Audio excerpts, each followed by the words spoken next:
Hey everyone.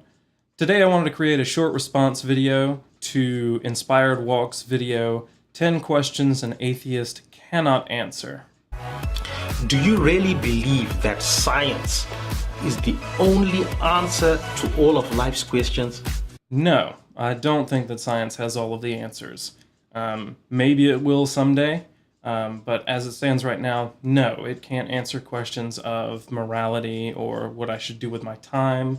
However, it is the best way that we have right now to understand the natural world, and it can answer a lot of questions about how we got here. What is the process that gave us the diversity of life? How do stars form? Science can answer those questions quite well. That's not to say that it won't answer more questions in the future. I think quite clearly we are on the verge of some pretty amazing discoveries. But as it stands right now, no, science cannot answer all of the questions. If God doesn't exist, why do you care if people worship him? I don't care if people worship God. They can do whatever they want to with their own time. I have no problem with people worshiping God. Most people that I know at least believe that some sort of God exists. I don't have any problem with that. Where I do have problems is when we start to challenge the separation between church and state. So we have problems of people trying to teach unscientific things in science classrooms. I do have a problem with that. Seriously, can nothing create something?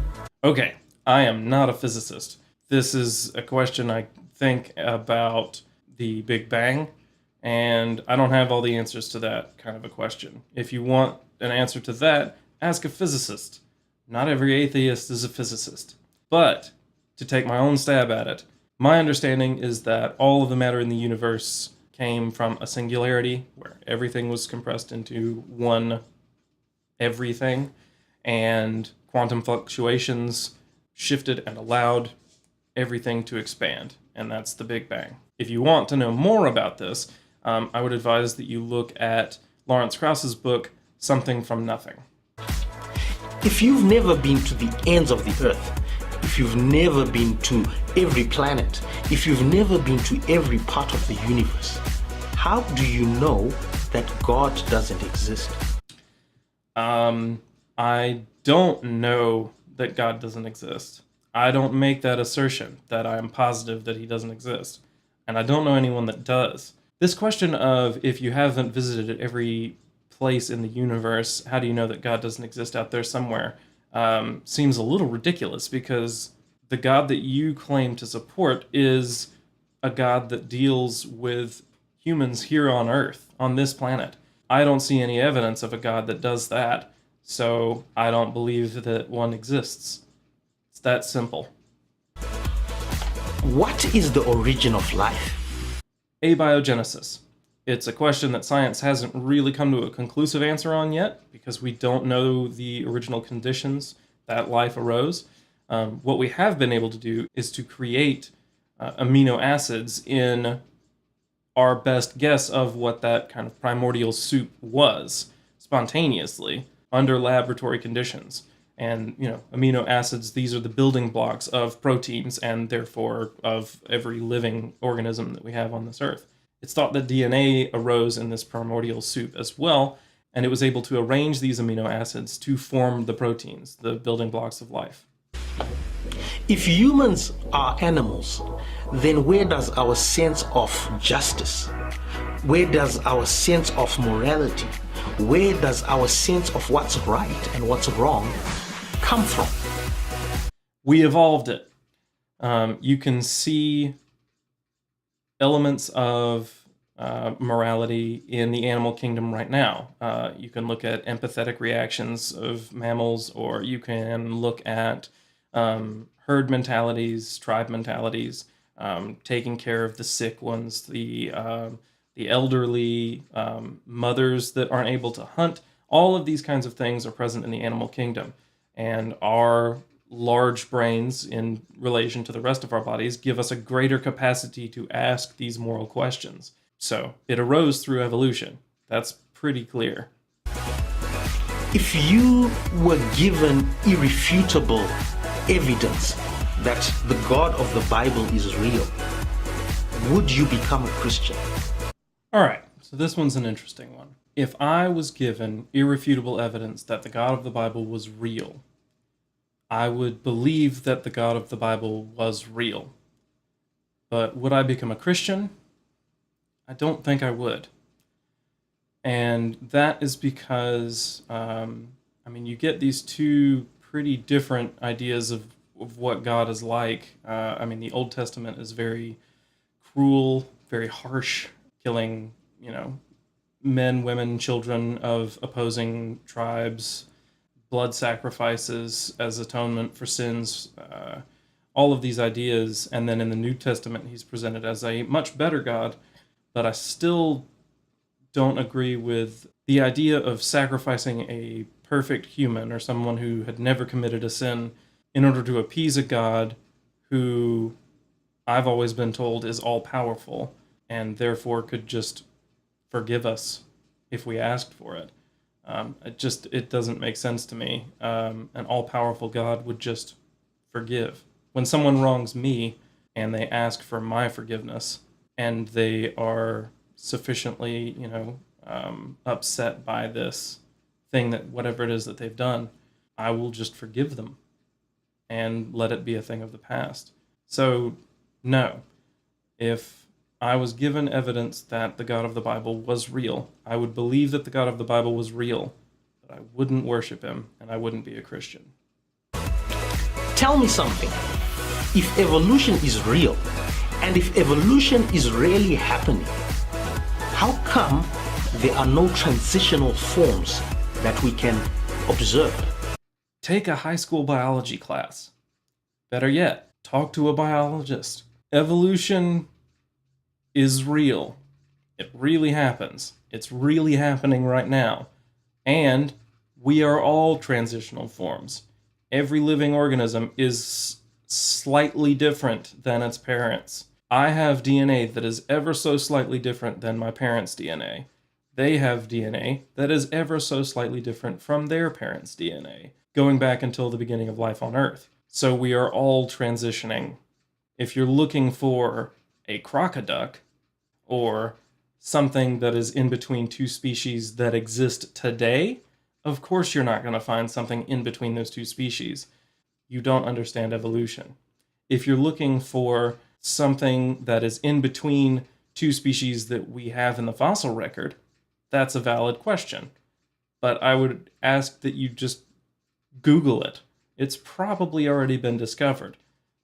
It takes time for one species to evolve into separate species through small genetic mutations. It's basic biology, basic evolutionary understanding, which I'm going to guess that you don't have. Do you live according to what you believe, or do you live your life according to what you lack in belief? I live my life according to what I believe. I think this question is meant to attack, public atheists who are always proclaiming their atheism or their lack of a belief in God. I see it as addressing a teardown of the wall that separates church and state. Theists often try to pass laws that encourage their specific beliefs. And atheists are just trying to say, hey, I don't agree with this. Let's stop doing this. That's it. I'm a musician. All of my income comes from making music, recording music, teaching music, repairing musical instruments. That's where my income comes from. So I live my life and make my living according to, the belief that a musical education is helpful and just enjoyable.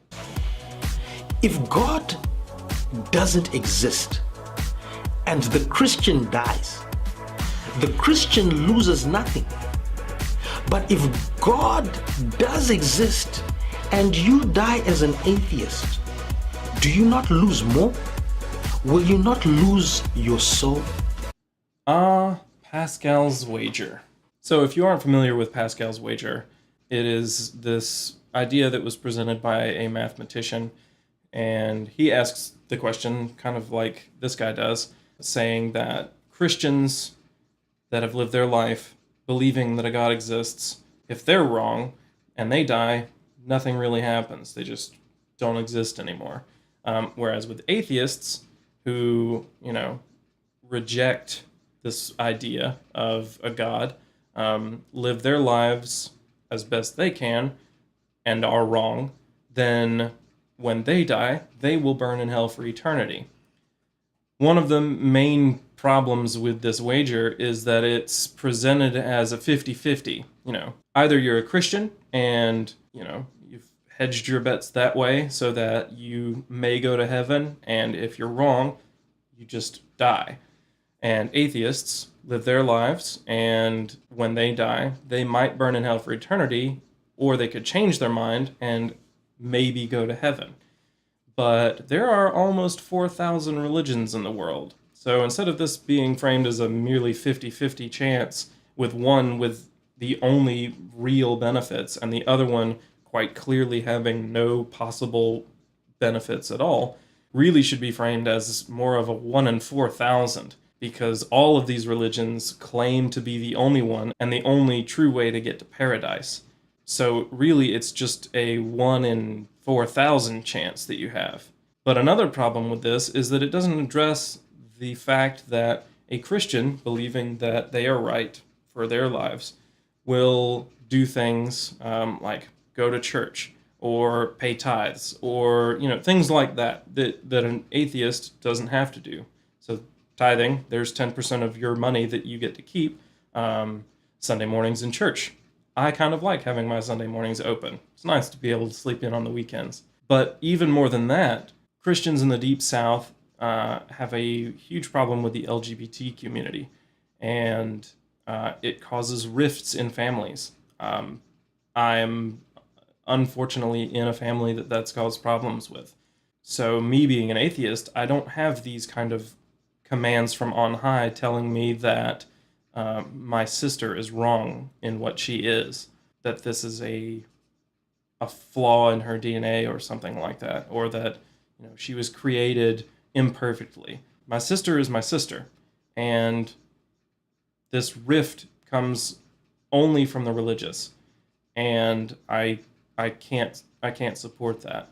If we are wrong, which religion would you have us pick? Obviously, I know the answer to you is the Christian God or the God of the Bible. A Muslim could ask the same question, or a Buddhist, or a Jainist. All of these religions claim to be the one correct one. So I'm going to hedge my bets saying that they are all flawed in the same way. And until I'm presented with one that stands out as this one's actually telling me something that I can demonstrably perceive, then I'm just going to live my life like none of them are right. That's it. So, thank you for watching this video. Hopefully this gave you a little bit of insight into me personally, or just into atheism in general. If you'd like to see more of these kinds of videos where I'm answering questions or responding to videos, let me know in the comments down below. As always, thank you for watching. If you liked the video, please give it a thumbs up. If you want to see more of my content, please subscribe and make sure to tap the bell so that you'll get notified when I post new videos. I've also recently launched a Patreon, so if you'd like to support me monetarily, you can by clicking the link in the description. I also have a Facebook page where I post all of these videos, and people can comment and share them on Facebook. So if you'd like to check that out, that link is also in the description. Thanks.